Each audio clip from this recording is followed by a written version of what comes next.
ऐसे नए नए गानों को सुनने के लिए हमारे चैनल अवधि मंच को लाइक शेयर सब्सक्राइब जरूर करें।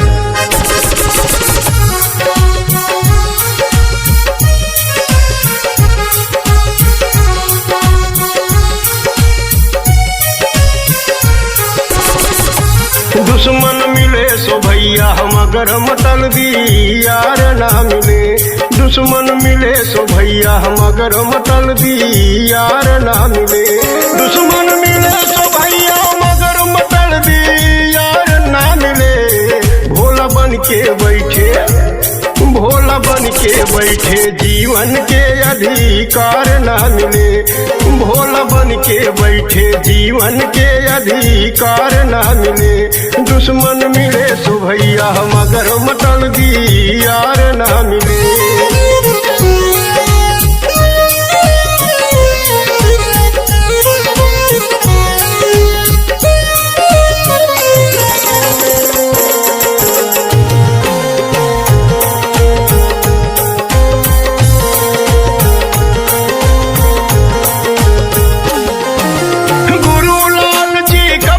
चेला मिले न बछुड़ साथी।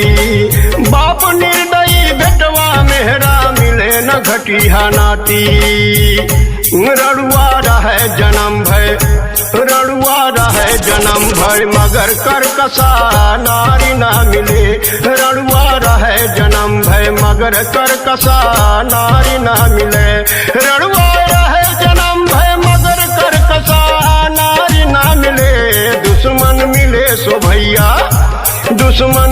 सो भैया हम अगर मतल दी यार ना मिले। भोला बन के बैठे जीवन के अधिकार ना मिले। दुश्मन मिले सो भैया हम अगर मतल दी यार ना मिले।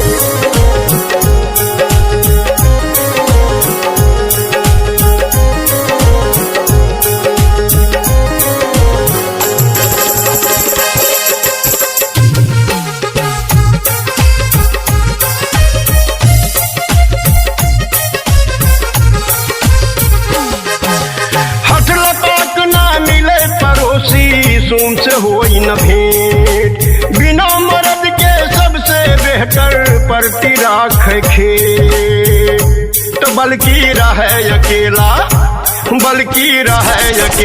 नालायक परिवार ना मिले।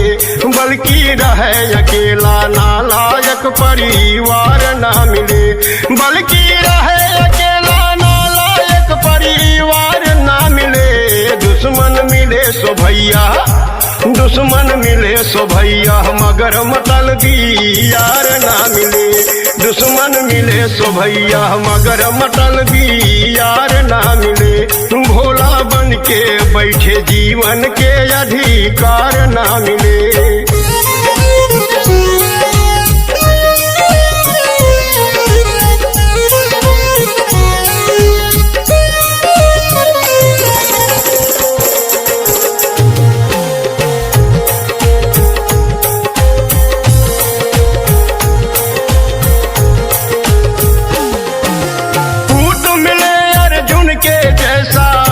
वीर यशदानी मित्र मिले दुर्गेश के साकरे दूध अलग यौ पानी। सब में रहे परस्पर मेल कबौ तकरार ना बढ़े। सब में रहे परस्पर मेल कबौ तकरार ना बढ़े। दुश्मन मिले सो भैया हम अगर मतल दी यार ना मिले। दुश्मन मिले सो भैया हम अगर मतल दी यार ना मिले। भोला बन के बैठे जीवन के अधिकार ना मिले। भोला बन के बैठे जीवन के अधिकार ना मिले।